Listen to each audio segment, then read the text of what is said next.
So nice to see the familiar faces on our monthly gathering here. Very nice. Very, I can't wait to get back together again. We're at the temple and things are back to normal. A week from tomorrow, we're having our first day of service leading up to our September opening. And that should be a lot of fun.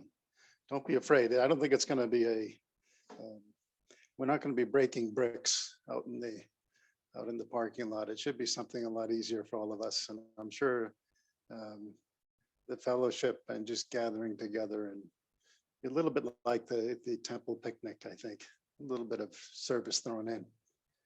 So good to see you all. Happy smiling faces. Let's begin our evening tonight with a prayer and 10 minutes of meditation. So let's put our attention within.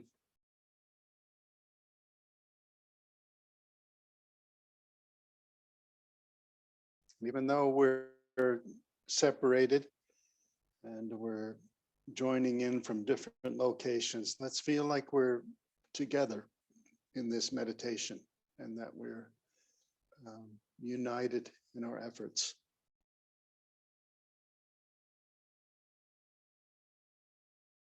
Let us pray.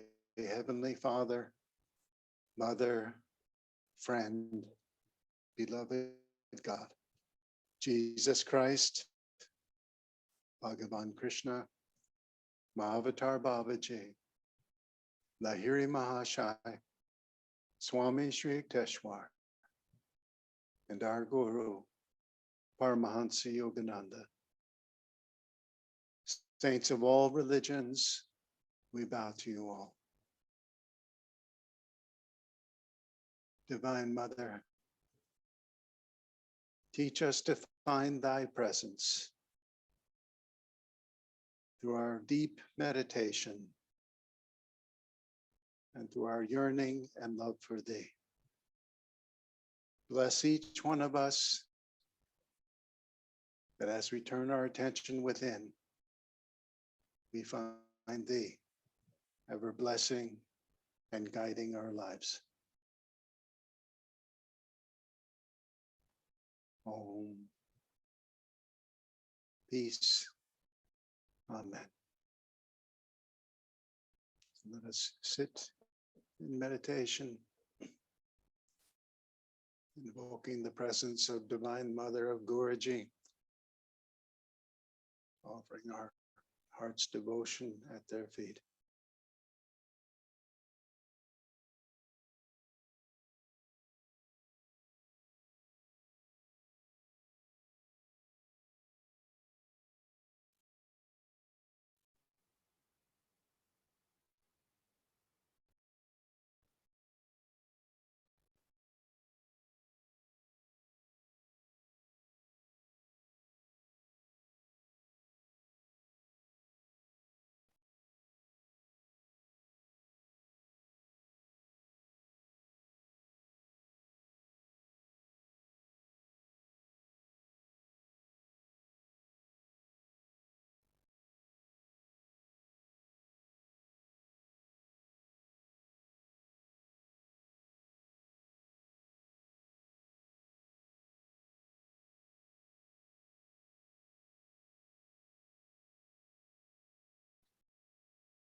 Om. Peace. Amen.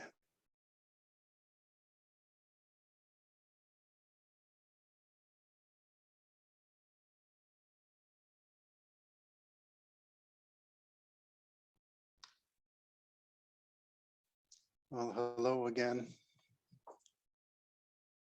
It's nice to meditate together. And I say together, I mean that, when we all are focused. I remember Brother Pamamoy used to tell the youngest monks in the ashram, he used to say that you have to learn to use even short meditations to go very deep. And if you get in the habit of doing that and you believe you can do that, you start having the skill to do that. He also told the story that once at one of the Christmas banquets that we have here, where all of the monastics are together, and it was being led by Sri Daya Mata. They had finished the banquet, big meal, everyone sitting there and sitting by. Then Ma asked everyone, let's meditate for a few minutes. And his first thought was, oh, how can I meditate? I just had a big meal. It's so difficult to meditate after a meal. But he closed his eyes and he said he went so deep in that short little meditation after this big Christmas banquet that was just celebrated. He said it taught him something. It taught him that, you can't put, you want ideal situations when you sit to meditate. You'd love to have a place that was quiet and just the right temperature and just the right pillows. And, the list can go on. And sometimes if we're meditating for many years, the list can go on page after page of things that would be ideal that we keep looking for. But sometimes we just make an effort to go deep. It's surprising how little we actually need. So I don't get to meditate with all of you very often. So even a 10-minute little dip, Master would say a dip into the infinite, was very appreciated and pleasant. Well, let's see, what news do we have for you? We're very busy here at Mother Center getting ready for convocation. So they're recording different things. I had to record a little section this morning for the opening. A number of the monastics were involved. And so like actors on the stage, we have to learn our little script and go out there. And it takes a little getting used to, but some of the monks are very busy putting together another convocation. I'm sometimes asked, what are we going to do in future when things go back to normal? Are we going to still have a digital online convocation? I haven't heard the official word, and I think Brother Jayananda has yet to make that decision. But I do not think that we can go back to the way we were doing it before. I just don't see how. This online meditation, online convocation last year. We had so many thousands of people who attended and who, really it seemed like they were getting something out of it. So my guess is that into the future we'll have some sort of a hybrid. It is nice to have a gathering, but I think the convocation reaches many, many, many more people than just having those who can come to Los Angeles participate from around the world. And many of these people don't have a lot of support throughout the year. So we'll see what the future brings. It almost seems like Master is pushing us in these directions out of necessity. But in that necessity, we're all learning different skills. And I've been seeing that over the past month here as we get ready for convocation, and the way the monks are filming and how they know how to stage things. And, it's kind of impressive. People are learning things, so it's good. So that's August 8th. We still have a couple of months away from that. Next week, on Saturday, a week from tomorrow, we're going to have our first day of service at the new temple. And if you'd all can make it, that would be great. I think we are asking to make a reservation or RSVP. We just want to know what kind of numbers we're going to get. Kind of have an idea as to how many people would be coming. As I said at the beginning, we don't plan to work you,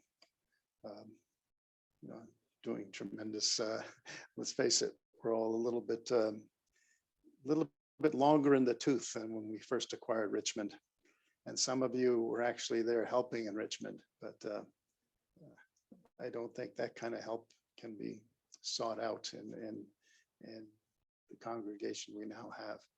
However, Master always has things that we can do, and sometimes participating in these things and just being a part of it, you can feel his blessings flowing through the day. I think we'll have a wonderful time, and I look forward to seeing all of you. It'll give you an opportunity to firsthand see the temple. We're moving along. I think last month, we showed you a number of things that had been completed or were in the getting close to completion. This month, a lot of smaller things were done. We have fewer pictures to share with you this month, but we can show a few of them. We have a little slideshow, and certainly when you're there on a week from tomorrow, you'll get to see the beautiful temple, how it's turning out. You can use your imagination and realize that we're getting closer on all fronts. So maybe Giancarlo, could you put that slideshow up? We've been waiting on the Sunday school with the city of Walnut Creek to approve the plans that are going in, and let's see. I think we started. We got you up in the middle of this. Hang on.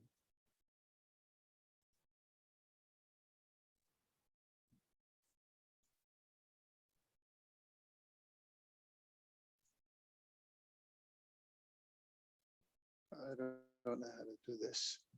Well, this is kind of the middle of the slideshow, I think. Or is this the first page? Maybe it's Thursday. Okay, we're putting on new countertops, as you can see in the kitchen. And there, David Strain is demonstrating the gentle art of removing countertops. And we're peeling off the old ones. We've got some new ones that are going to be made for us and put in. It should make the kitchen much nicer looking and much more functional. So another picture here, as you can see. Here we have an irrigation line being installed. We had a trench for a gas line. The old gas line was above ground, and it was thought it would be safer. We know it would be safer. It was put in the ground. So we had to get that put in. We had to get it checked by the city, okayed. This now, the gas line is underneath this, I believe, and this is the irrigation line that's going above it in the same trench.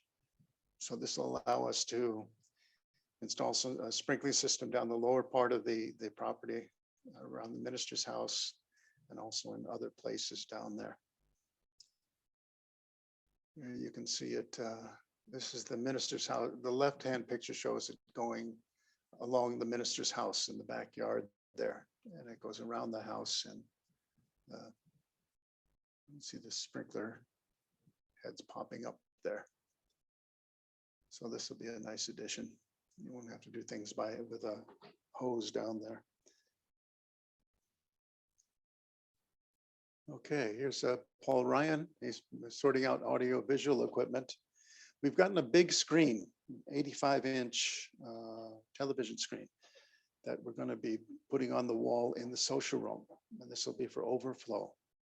We don't know whether we'll need it immediately for overflow, but we'll have this section, probably half of a section, half of one of the three sections, let's say, as overflow. So the temple chairs that we had in Berkeley, a carpet underneath, and a good sized screen on the wall so you can follow along in the services and things. And even if not used for overflow for services, it'll come in handy for gatherings where some visual or some video will have to be shown or whatever along those lines. So Paul is the expert on all of these things, and he's busy sorting through our stuff and also working on this project. Luckily, the Lutherans had the temple was hooked up to the social room. There was a connection between the temple, so it's be fairly easy to put up cameras and have them being shown in the social room. So we have a lot of things there in the temple that were very nice that the Lutherans put in. It was we found that they had put in I don't even know what it's called. It's a wire that goes around the inside of the temple and helps people with hearing aids to hear what's being said. People with hearing aids, they can switch it to a certain setting, and they can hear the service being given, right in their hearing aids. They don't need any more may not need any more the headphones that we had used in Berkeley for those who needed that assistance. Here we are with the wall. It's been completely sanded all the way to the top. We only have one person, the man on the left there, was willing to go up to the top top rungs of that scaffolding, and so he finished it up there. It's tremendously high. You get up there, and then someone said that when you're doing things up there, sometimes you have to move the boards around so that they're just. I don't even like to hear it. I'm not volunteering for that assignment. But the wall has been completely sanded, and you can see this is the wall where the cross was on the wall, and it was completely covered in by David. So he did a masterful job. You can't see anything of the cross and where it was. He had to stagger boards and pull extra redwood from back behind the altar and bring it out, and he did a great job finishing all of that. I think that it's going to be staggering, and it's going to be wonderful when it's finished. I really think it's going to be just a beautiful looking altar and temple.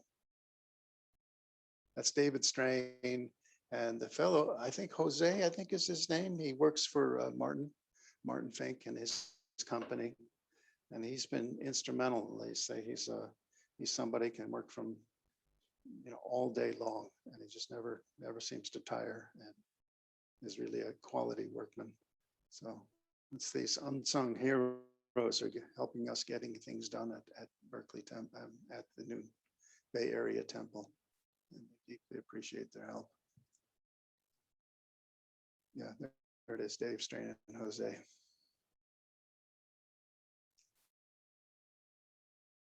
Well, this is the north side of the chapel. So this is the side that faces the parking lot, and you can see the new roof, which is beautiful.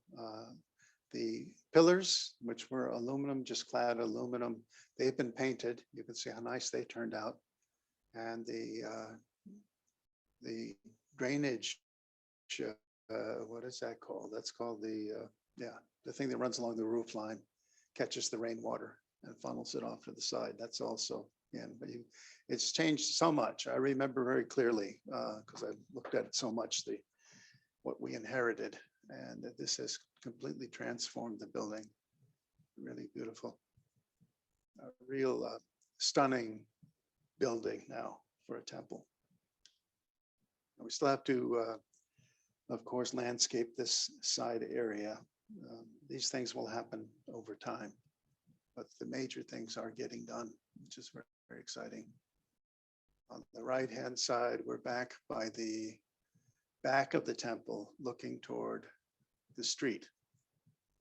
See that this is the view you have, those pillars.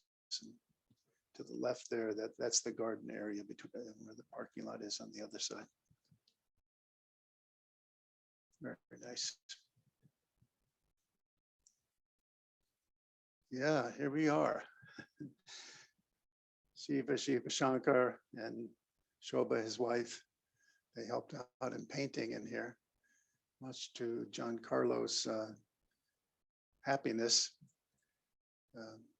Giancarlo was just steadily painting it, and then he got help, and I think went fairly smoothly. So this really brightens the foyer. These were all dark beams, and the lighter color just helps give much more light and much more seeming airiness in there. You'll also see that the frames for the big picture windows in the front, they were also. So the front of the building is looking much, much nicer. It's not completed. We will get some new carpeting in there, and that will also change things. Here's from the front.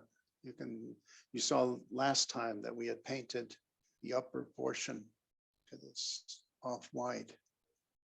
And now the lower portion, you can also see around the doors there, those frames were painted. Doors were painted white. They were kind of a reddish color, but they really look like they needed paint. Not the finished job on the doors. We want to do something to decorate them a bit more, but this is certainly cleaned up the area, made it look much more inviting. This steady work by Giancarlo Calabresi. So deepest thanks to him. He's been there every day. He along with Martin are there, and Giancarlo is always busy, whether he's raking leaves or painting surfaces or whatever he might be doing. But steadily, slowly by slowly, day by day, things are getting done, and the place is being transformed.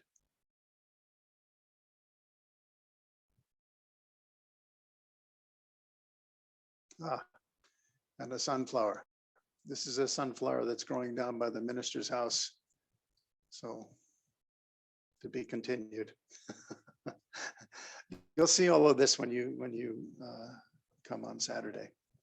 But it is exciting, and I've told you before that I've often walked around that property. Often, well, when I'm up there, I walk around the property, and I really think to myself, Master has found us a beautiful, beautiful place. And when you look back at the way things fell in place, that all of these things kind of lined up, you couldn't deny that Master's hand was in it. So congratulations to, I guess, all of us, to all of you, for bringing the magnetism that brought this place to us. Once we move in, once things get back up to some semblance of normal, I think we're all going to step back and say, yes, we've been deeply blessed here. So maybe we are already saying it. So any other news that we have to give?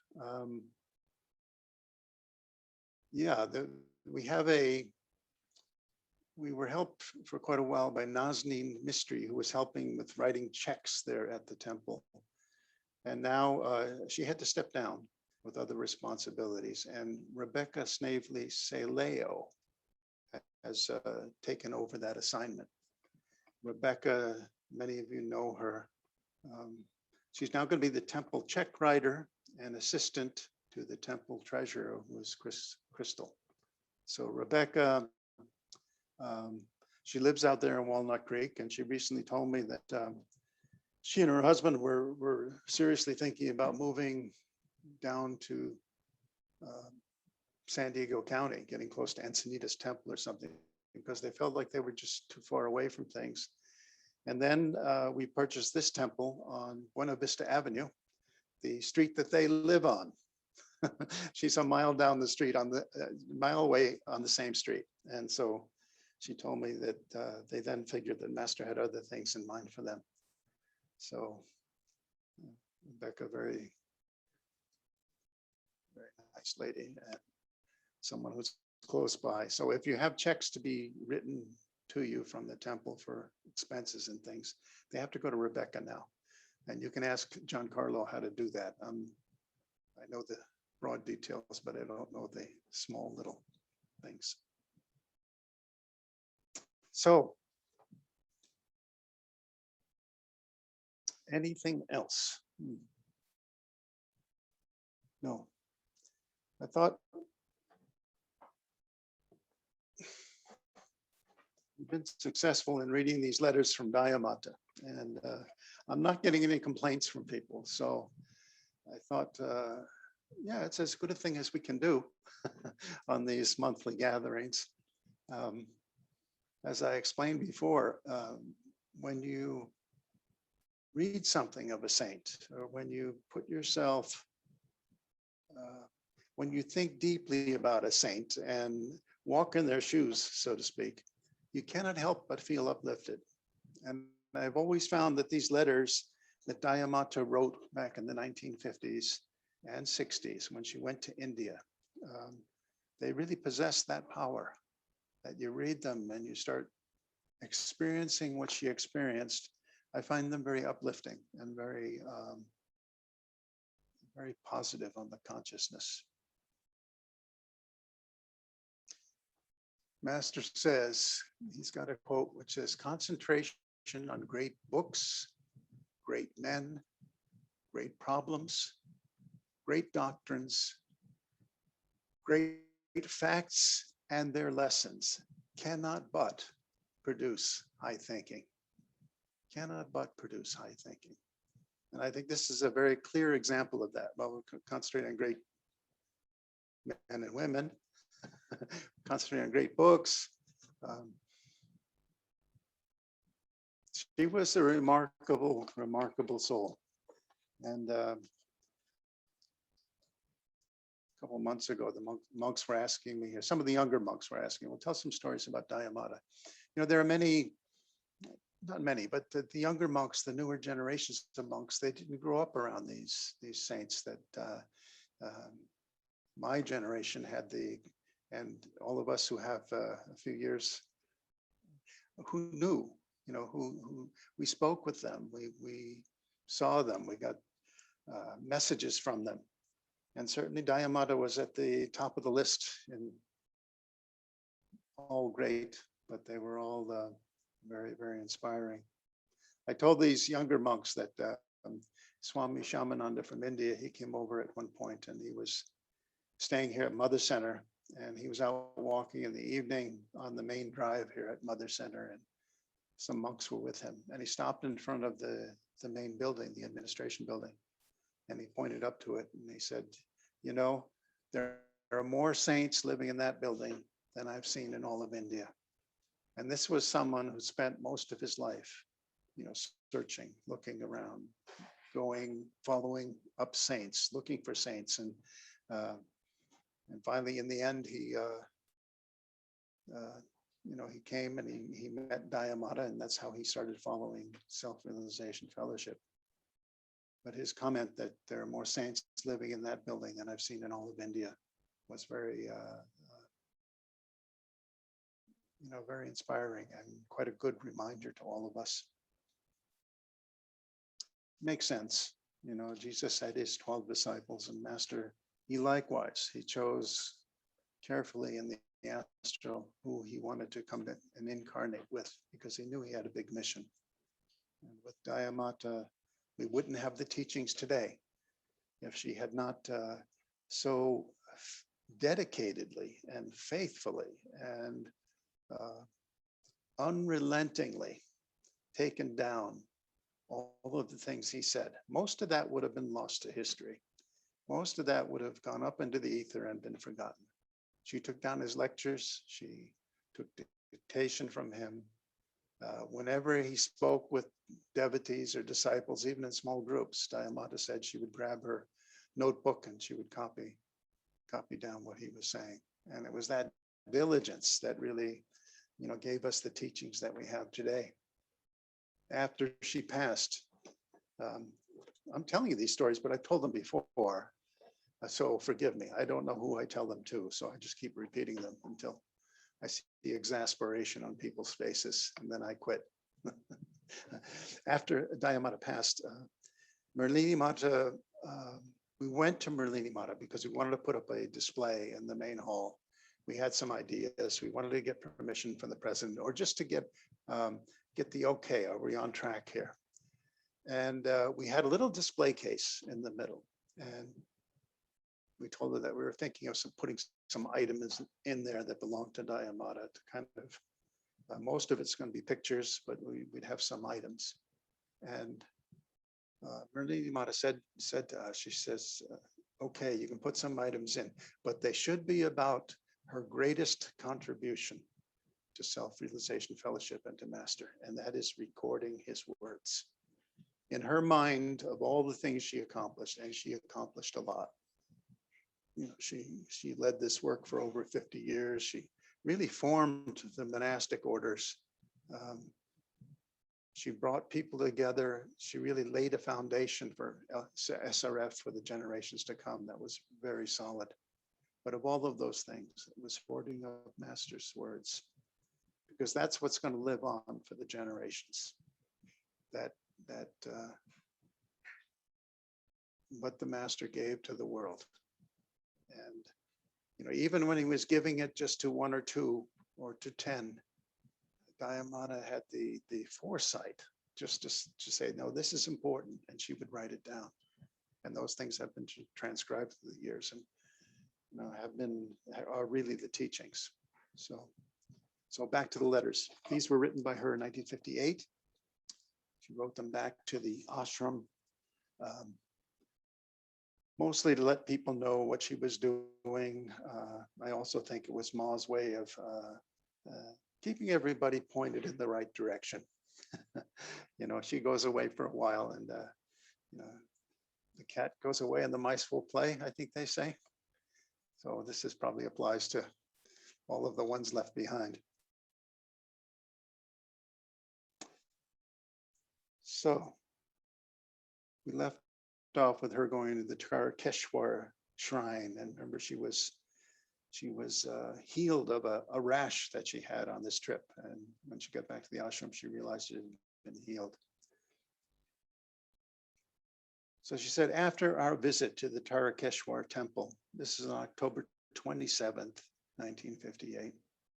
She said, after our visit to the Tarakeshwar temple, we drove back to Serampore, down Raigat Lane to the corner where our Lion of God's ashram stood. Lion of God, she's referring to Swami Sri Yukteswar. That's what Master called him, the Lion of God. So they went and visited his old ashram. We alighted from our cars and walked all around the buildings that now stand on the old sacred site, and saw again the remnants of one wall of the Sri Yukteswar ashram. Mataji, it's Ananda Mata, has taken pictures here, and we stand against the very same wall where Master and my brother Dick stood with Sri Yukteswar in 1935. By this time, a group of interested children gather about us. They are especially interested in what Mataji is doing with that machine close to her eye. She permits them to look through the tiny window of the camera. They are delighted. Now we walk down Raigat Lane, heading toward the Ganges, where stands the banyan tree, sacred to us because Babaji materialized to Sri Yukteswarji there. We sit quietly under its branches and pray to the Supreme Guru. One of the young monks getting Daya's thought, that's her thought, finds a freshly fallen leaf from this tree and brings it to her. Another small wish fulfilled in this great land of spiritual fulfillment. Oh, what treasured memories are being gathered in these places so sacred to all of us. Memories that Ananda Mata is catching so patiently on film to share with you all. Toward dusk, we drive to the home of Tambu, Master's sister, for a second visit. How shy she is and what peace she radiates through her quiet eyes and gentle movements. We will go another day to sit quietly and talk with her about that elder brother, now a saint, Mukunda. She showed us the copy of Autobiography of a Yogi, which we had autographed and sent to her a year ago, as well as a letter we had written to her before we left home. We told her how his disciples all over the world revered her brother Mukunda, our master. And she pointed to his picture hanging on the wall, and with tears welling in her eyes, She touched her heart, indicating her own love for him. Taking leave of her and other members of her family, we returned to the ashram. This has indeed been a full day, rich in spiritual experience.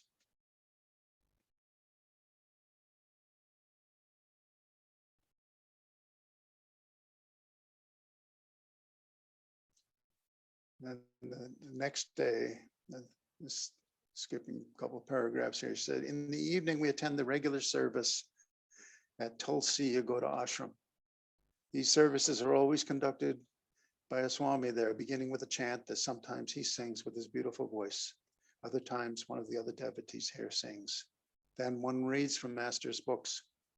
On the occasions that I have attended, they have asked me to take the service.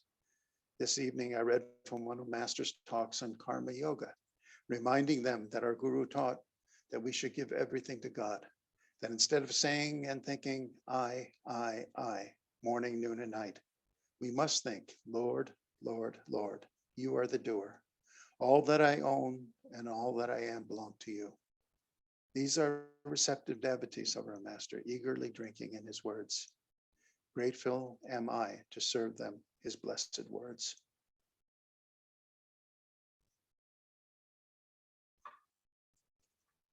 In the morning, next day, November 2 to 4, 1958, it is morning. I have just finished my meditation and the sounds of the early birds come in through our windows. Dozens of sweet-voiced birds chant their varied morning songs, while the heavy-throated crows supply the bass, much of the time drowning out the medley of the bird chorus. Now the crows have ceased their cawing, and I can hear the song of the gentlest of all birds, the mourning dove. How sweetly he sings his morning song. Now and then we can hear the songs of sweeter Bengali voices drifting over the compound walls as a young lad leads his herd of water buffalo down the road, or as a truck passes, loaded with early morning workers. The servants within the compound are in the pond taking their morning swim, while yet another leads the cows. We have 6 cows and 1 calf down the path to their green pasture. The large fish in the pond leap to the surface in search of their breakfast. These are the sounds and sights that greet us each morning. It is Tuesday, November 4th. The weather is becoming cooler, the air less humid, but always the atmosphere is clean, with no trace of smog. To tell you something of our activity, Sunday, November 2nd, we attended Yagoda Mata for the regular morning service. There again, I read something from Master's talks, and later we had lunch or dinner in the dining hall. As you know, chairs are not used here, so we will sit on the floor in lotus posture or a close approximation during the service and eat. We wear no shoes in the house, but leave them in the entrance halls, putting them on when we go out of doors.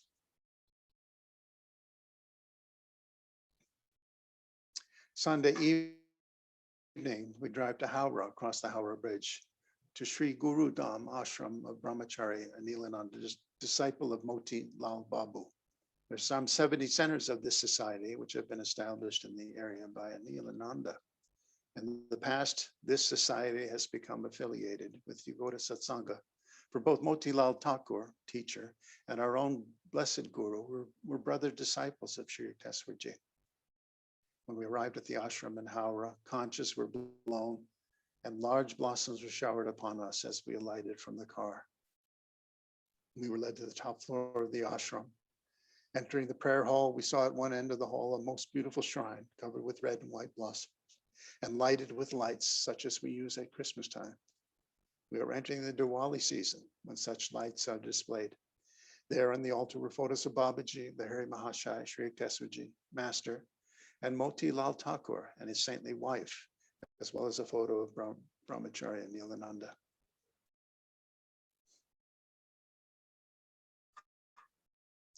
I cannot do justice to the memory of this evening, for tears were often in my eyes and streaming down my face as tributes were paid.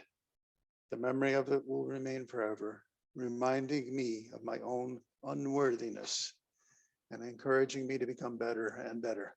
This was so much Daya Mata. You know, you could not, I think with great saints, you can't flatter them. they don't accept it. Like it doesn't stick to them. And this was Daya Mata. She was very gracious and very.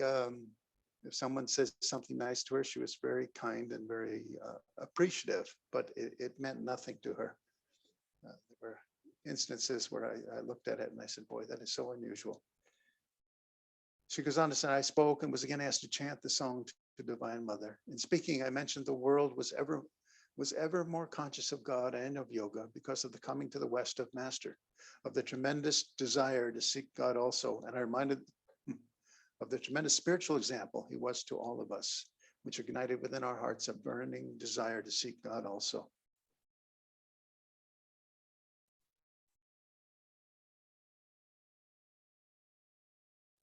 Here, so this is the next day, November 5, 6. She said, "This evening we will go to the Kali temple at Dakshineswar, just a few miles from the ashram." The Dakshineswar ashram is just, it's, if it's even a few miles, I think we would walk down there. It's not far at all.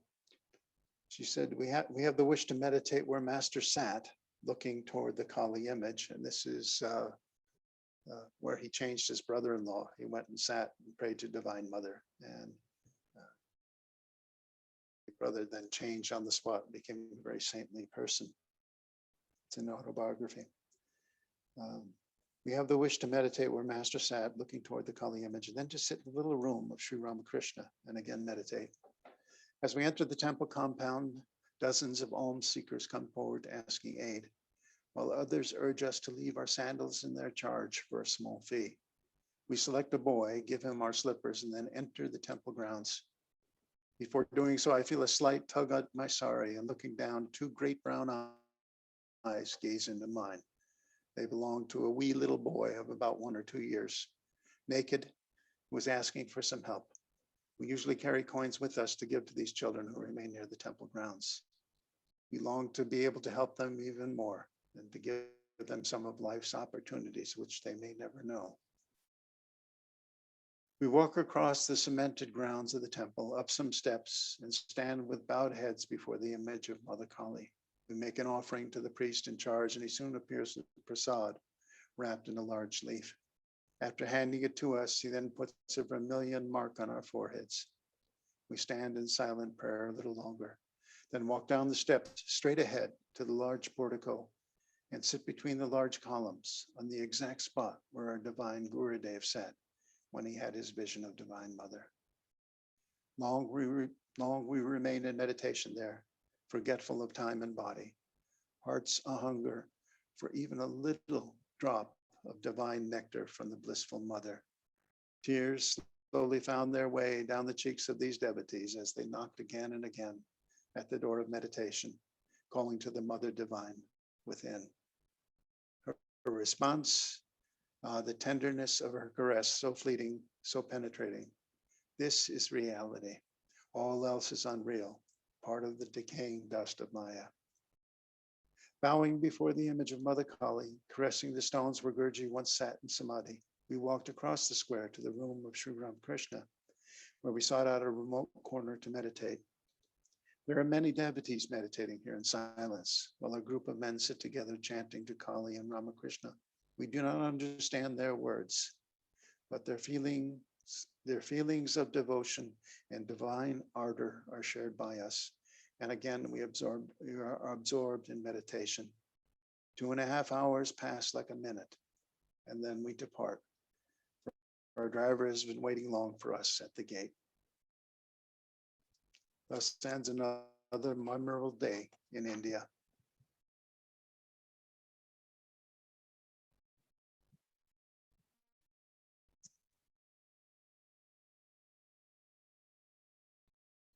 And this is November 9th. Today we go as usual to Yagoda Mat for the Sunday service, which is held at noon. Daya speaks again, this time on the various forms of love for God. Yagoda Mat, she's talking about Dakshineswar, the ashram there. I think that they were staying a little way outside. This was a monk's ashram in those days. And I don't know what kind of room accommodations they had there.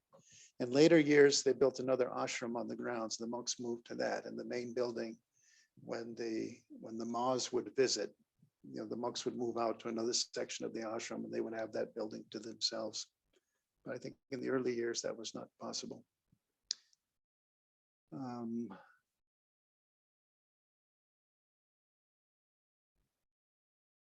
So they have a service there at the Dakshineswar Mat, and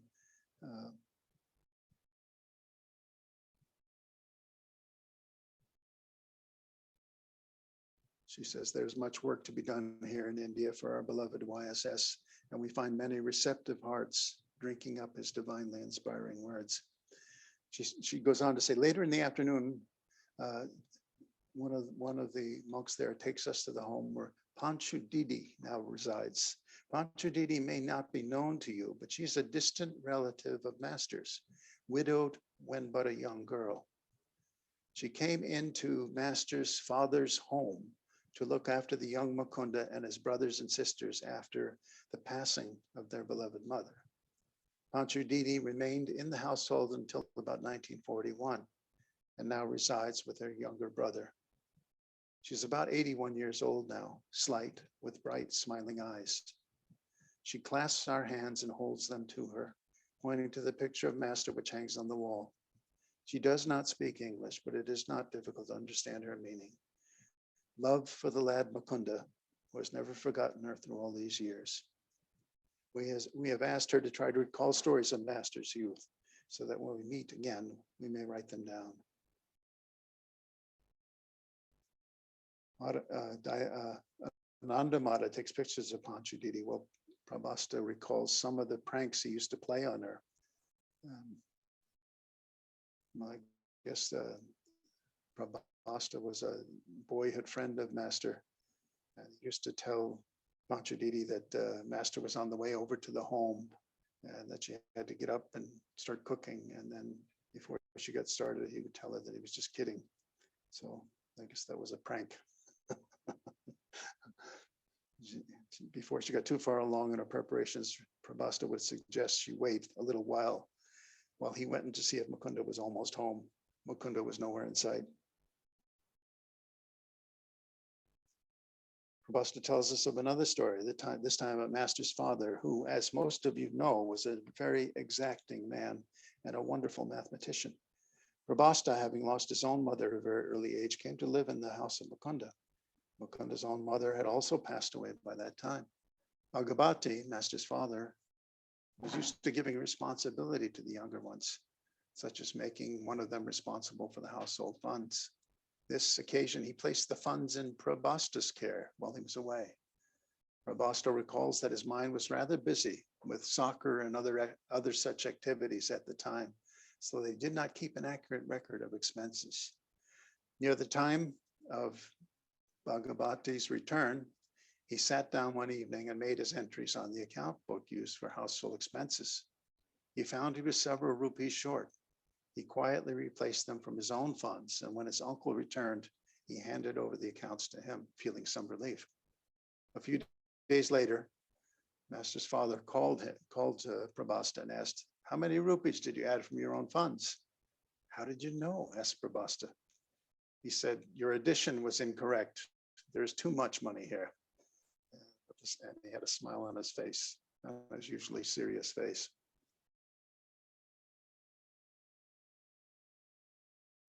In a talk with Prabhasta the other day, discussing the work of YSS and the change of pace between the Orient and the Occident, he recounted this story.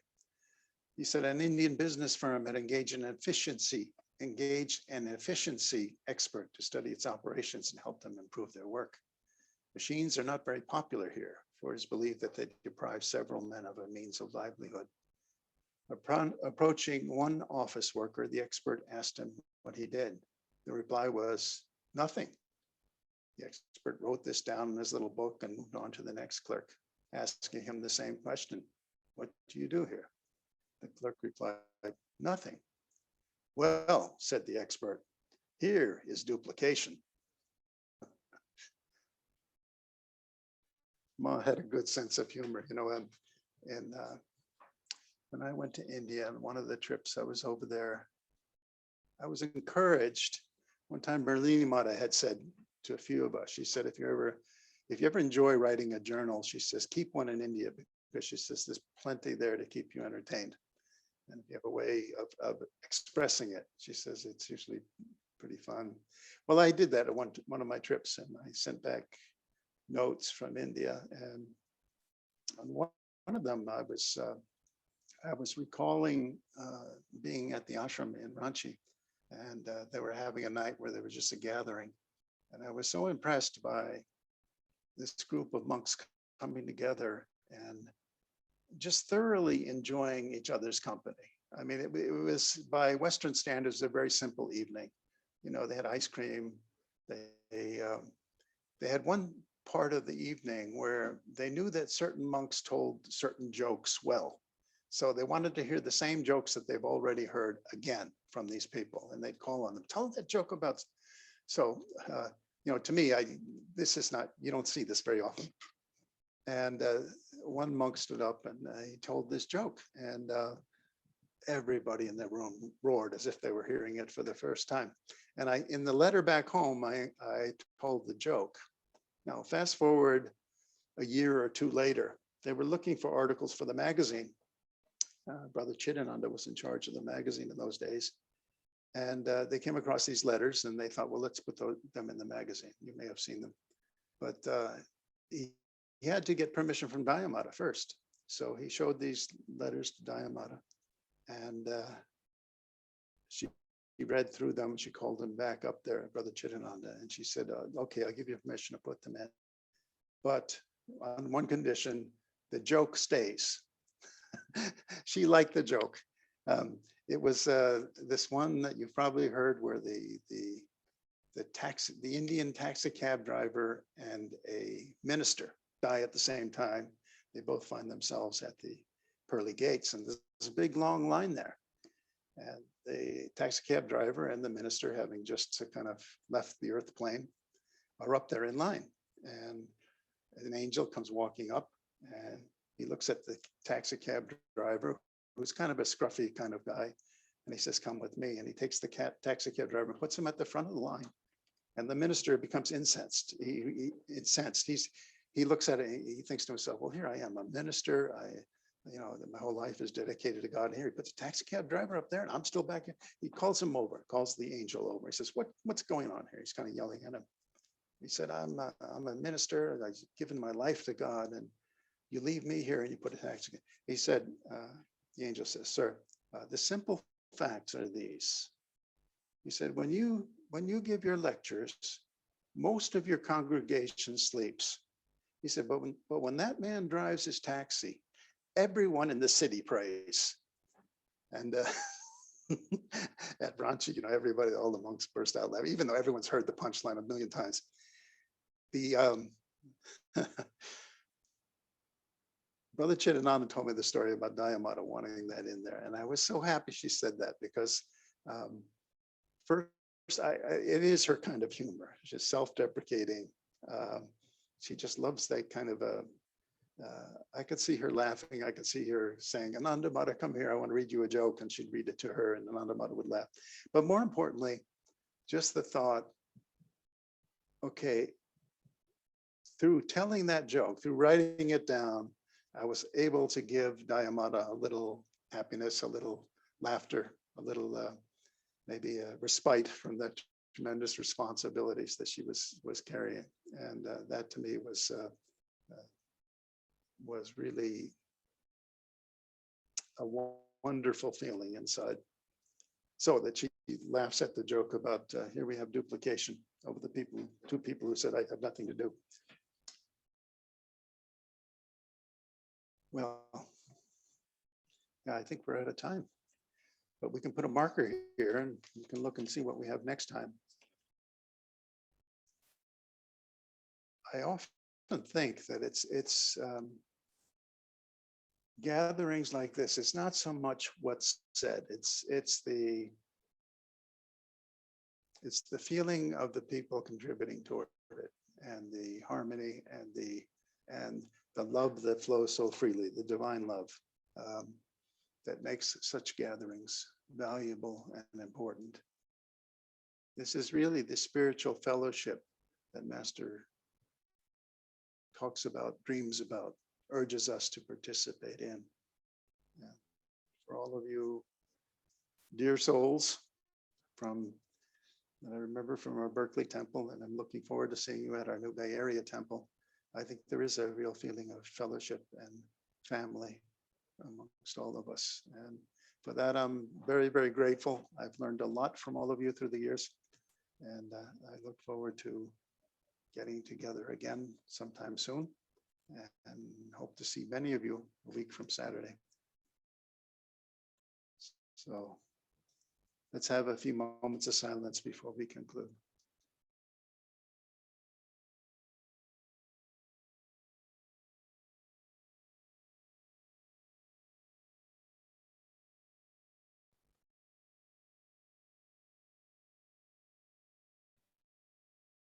Om. Peace. Amen.